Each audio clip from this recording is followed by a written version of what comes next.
Getting to champs in the early season can be one of the hardest things for a lot of players. So in this video, I'm going to be giving you all the details on how you can get to champs the fastest. I'll be covering the new point system, which modes are the easiest, what should your playstyle be, and more. But before we hop into it, please consider using code JIVENTV in the Fortnite item shop, or at least make sure you're using somebody's code because it helps us out a ton. Without further ado, let's get into this video. First thing I want to talk about is the new point system, just so you have clarity on how it works. First thing to note is that they made placement points more top heavy. For example, in solos, there's still 180 placement points, but 115 of those points go to the top 5 players of the lobby, which actually has been working to make the games a little bit more stacked towards the end. Another thing to note is that it's 7,500 points now to get to champs instead of 6,000, and as you get to higher divisions, there's more bus fare than usual, just a little bit. In Division 7, it's 50 instead of 40 now. And on top of that, the kill points are less as you get to the higher divisions. I'm in Division 7 right now and I get 15 points per kill rather than 20 points per kill in solos. And the last big change to this point system is that there is D-ranking now. So if you get to champs, you get to 7,500 points, and you fall below 7,500, you're back to Division 7. If you want to hear my opinions on this new point system, I'm going to be releasing a detailed video tomorrow on Vibe and Jivin', my second channel. Anyways, let's get into the next part of this video, which is which mode is the easiest to gain points. This is a common question, but this season there's no one OP mode to gain points. I'd say the easiest is probably going to be duos, because trios kill points are 10, duos it's 15, solos it's 20. Duos is just barely going to be the easiest of the bunch. Honestly, it comes down to how good of a duo you have, how good of a trio you have, or how good you play in solos. Whichever you're best at, that's going to be the easiest. Next up, we're going to talk about how you should be playing in each division. I would say that it's okay to wkey until you get to around Division 6 or 7. Once you start really struggling with fighting, that's when I would say start playing a little safer. I'm in Division 7 right now when this video is being made, and let me tell you, the fights are really sweaty. So taking that information, I have started to play a little bit more so like a cash cup. And this is something I recommend to a lot of people. What I mean by this is I'm landing the drop spot that I'm super comfortable with every single game. I'll be going either Holly or Steamy because I have the most experience there. The biggest thing for getting to champs in the early season is making every single game count. If one game you just feel lazy and you feel like wkeying, it's oftentimes going to cost you and make the grind to champs a little bit longer, because it's so crucial you make the most out of every game. The people that get to champs the fastest are the ones that are playing consistent. If you make top 5 every single game, you're going to get to champs so fast compared to the rest of the community. But if you get bored some games and you decide to hot drop a few in a row, that's going to cost you a lot. Let's say you win one game and you lose the next 2. That's going to be like getting top 15 3 games in a row. So take my advice, go to your main drop spots every single game until you get to champs. This is the best time of the season to get that cash cup practice. The off spawn and mid game fights are going to feel just like cash cup fights.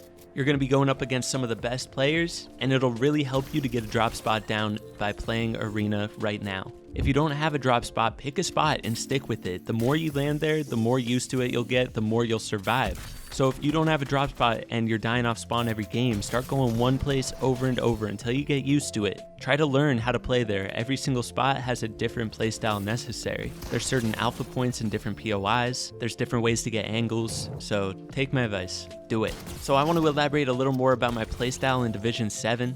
Basically, I land in my drop spot every single game, like I said. Now the mid game is where it gets a little bit tricky. It's pretty important to try to stay clear of the center of the map. Where you go to corny crops, you're going to get third-partied by so many people. That fight is going to last 15 minutes, and your survival rate there is going to be so low. The way around this is by trying to rotate around the edge of the map, get to the dead side of zone, where there's 1 or 2 players, and pick fights over there. It's going to be much easier fights, much less third parties, and you'll have a much bigger survival rate. This will help you make the most out of every game. Later on in the season, it'll become a little easier as more people get to those higher divisions, and at that point, that's when you can start wkeying a little more aggressively without having to worry. But for the time being, you're going to be fighting all pro players, so it's best to just play it safe, clutch up those points, get to champs, and then practice wkeying. You can still take fights, but the easiest ones are going to be on that dead side of the zone. Once it gets around to the 4th or 5th zone, that's when I would recommend start playing endgame. Start playing for that dub. You know, last season, everybody would just be wkeying all the way to the end of the game, but now, because those placement points are distributed mostly to the top 5 players, it's crucial that you try to clutch up a dub once you get to that point in the game. You know, get alpha positioning, try to rotate early, and play it like a cash cup endgame. It's going to be a lot less stacked, but it'll still be similar concepts that you need to use to win. If you guys need more info on that, I'm going to try to have a how to win arena games in Division 7 video coming very shortly, and I'll be talking all about that positioning and stuff there. Next thing I should mention, just so that you guys have this in mind and you don't get discouraged, is arena divisions actually do overlap, and I think they overlap a little bit more now than they usually do towards the end of the season. So if you're in Division 6, you're above like 4,000, maybe 4,500 points, you're going to be going up against Division 7, maybe even some Champs players. The reason is there aren't enough people in Division 7 and Champs to form entire lobbies, so they have to mix it up a little bit. And I think they're also doing this to make it harder to division up. That way you have to go against the people in the higher divisions to prove that you're worthy of being in that division.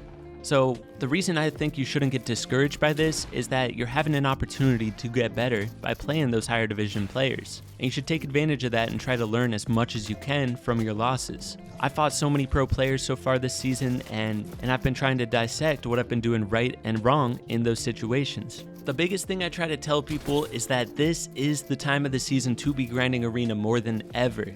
A lot of people get discouraged because arena's super tough right now. You might go an entire arena session without gaining a single point.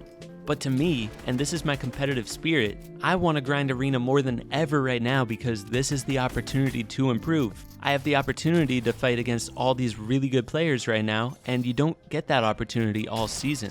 Once everybody gets to champs, a lot of times they'll stop grinding arena and they'll just focus on scrims. But right now, you get to go against all these pro players, so even if you're feeling really discouraged, you're losing a lot of games, just take time to watch back those fights, see what you can learn from it, and then you go again.